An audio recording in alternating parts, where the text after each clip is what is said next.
Hello, welcome to this channel Gain Java Knowledge, and today in this video we will create a Spring Boot application and integrate it with an H2 database to understand the concept of in-memory databases.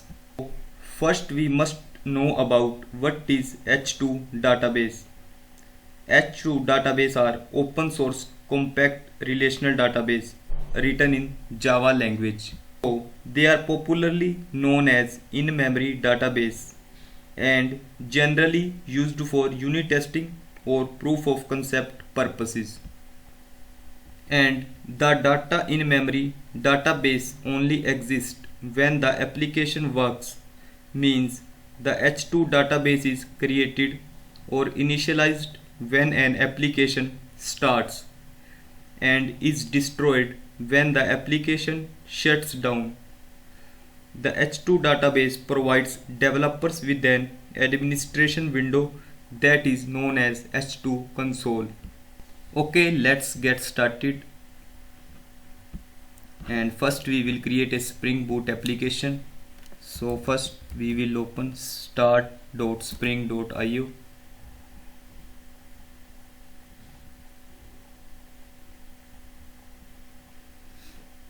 And here first we need to change its group name, that will be the package name.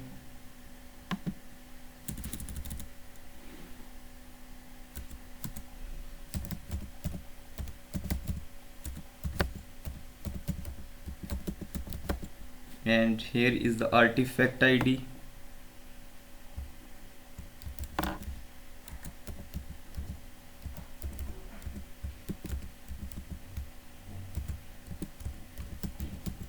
Spring Boot with H2 database. Now we need to add the dependencies. So first I will add Spring Web, and the next one we need to add, that is JPA, Spring Data JPA, and the another one, that is we need to add H2 database dependency.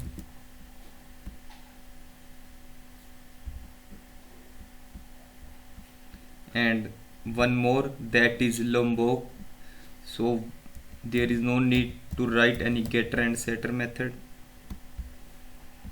So here we have added 4 dependencies, that is Spring Web, Spring Data JPA, H2 database and Lombok. Now we will generate. Here one zip file is created.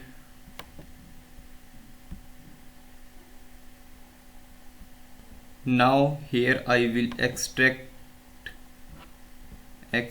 all, and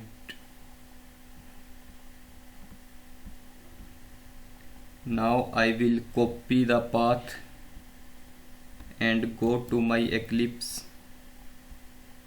and here I will import existing Maven projects, paste here and browse. Now click on finish. Now it's taking time to import the project. Now project imported successfully. So it is my main class inside this package.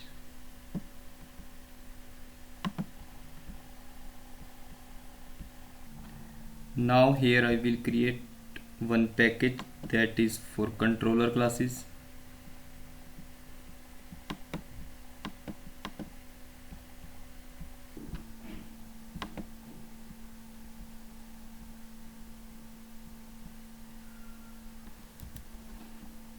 That is controller, and one package for my model classes.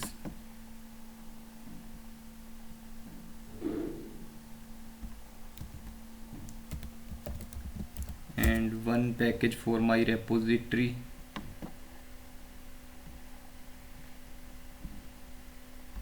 Here I am not creating service layer. So now I will refresh it.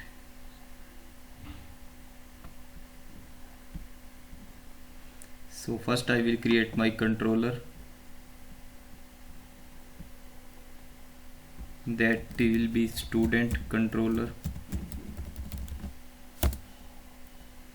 and in my controller I will use the annotation that is @REST controller.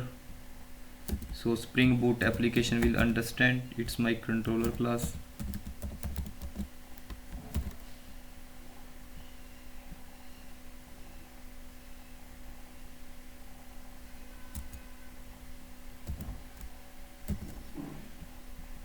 And I will create one model class, that is my entity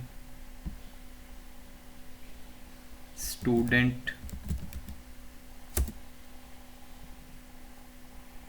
and here I will use the annotation that is @entity at class level.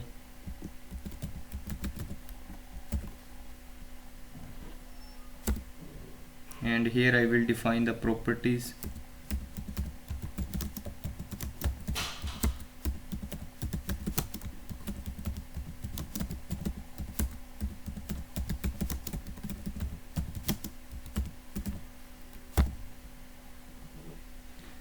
So here I will use @ID annotation to define it as a primary key, and here I will use annotation @generated value.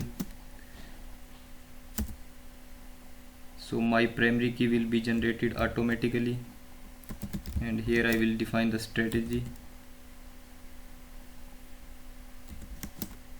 that is generation type auto.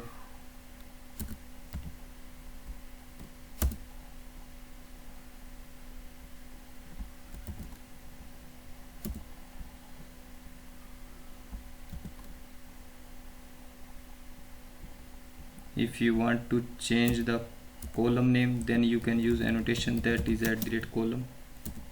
If you want to use the same name as property name, then there is no need to define it.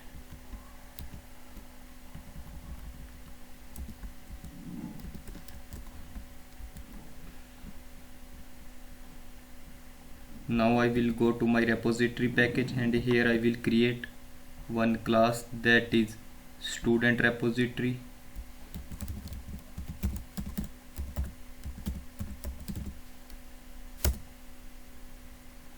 That will be interface,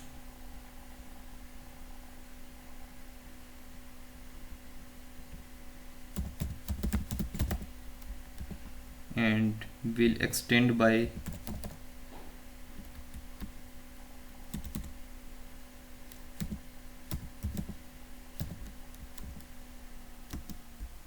JPA repository, and here I will pass my entity class that is student,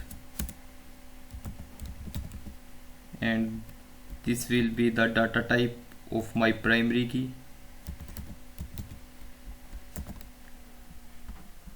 So first I need to check the data type of my primary key. Here I have used int. So now data type of my primary key is long, so here I have defined long. Now I will go to my controller class, and first I will go to my application.properties file, and here we need to define the configuration to integrate with H2 database. So here I have defined server port 9090, and my Spring application name is Spring Boot with H2 database, and here I am using in-memory database, and the database name I have defined here testdb, and this is the driver class name for H2 database, and this is a username and password that we can define any name and any password. And here we can enable the console browser this is a property to enable the console for the H2 database. So we can enable by defining this property is true. Now I will go to my controller and will create two REST endpoints, one for add student and one for to get all students. So first here I will define public student add student,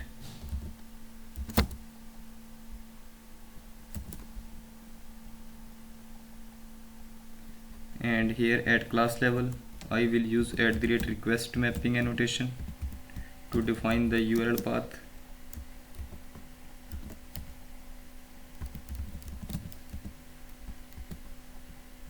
And here I will pass @request body,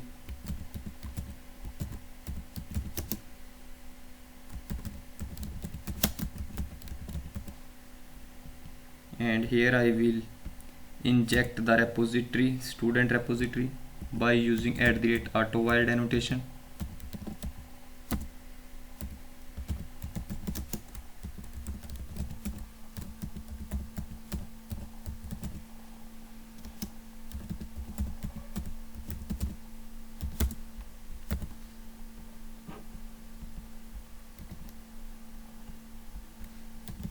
So here I will call repository.save function and will pass the entity,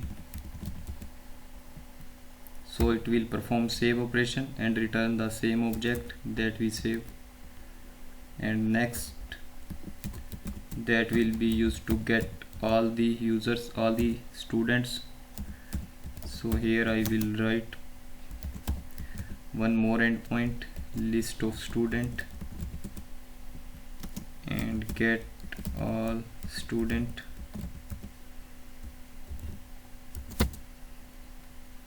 and here I will call repository dot find all. So this will return list of students.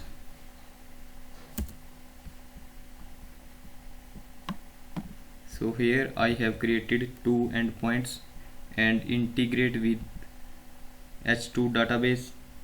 By design, the in-memory database is volatile and data will be lost when the restart the application. So now I will run this application.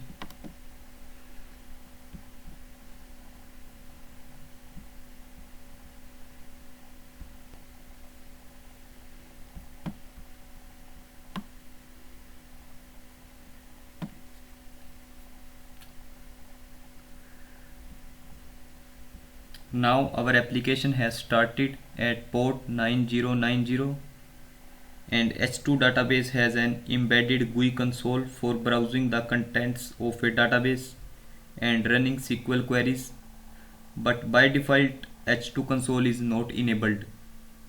So we can enable it. We need to add the following property, that is Spring H2 console enabled is equal to true. So we can browse H2 database on console. Now here we can open localhost 9090 H2 console.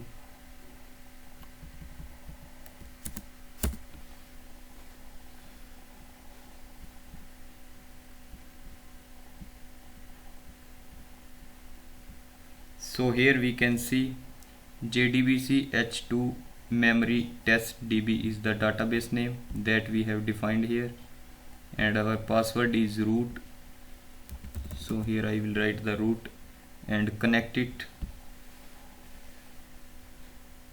So we can check here the student table is already created, and we will run this query select star from student. Here you can see the column name, ID, city name, and there is no record. Now I will go to Postman and will hit the add student.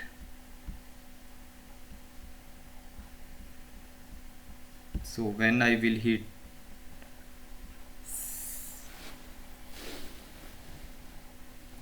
now, so here we can see it's returning empty, and if we will go to database, here it's sending null. So now I will go to my code and check my student class. Here I have not defined @data annotation, so there is no setter getter method is available.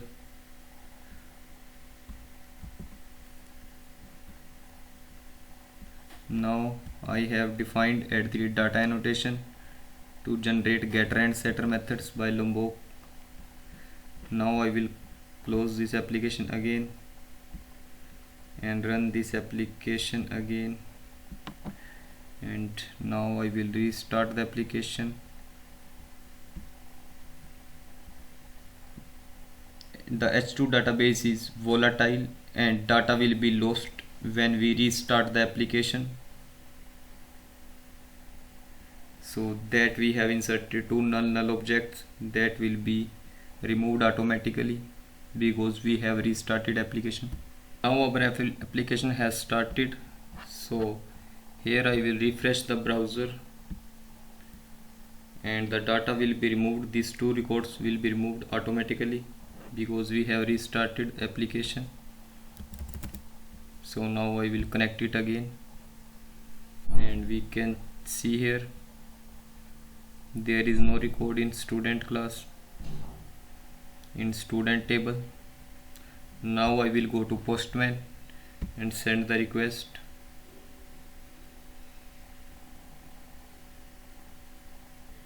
Here you can check one record is inserted. Now I will send the second request and the two records are inserted. Run the query, select star from student. Here you can see two records are inserted. Now I will go and hit the get all students, and here you can see the list of students that we have already inserted, two students. As we know that in-memory database is volatile and data will be lost when we restart the application, but we can change the behavior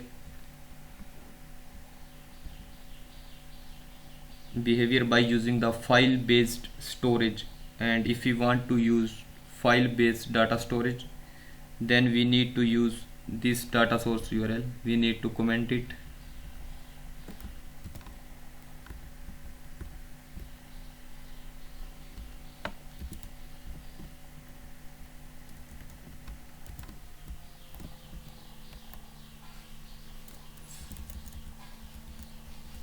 h2:file,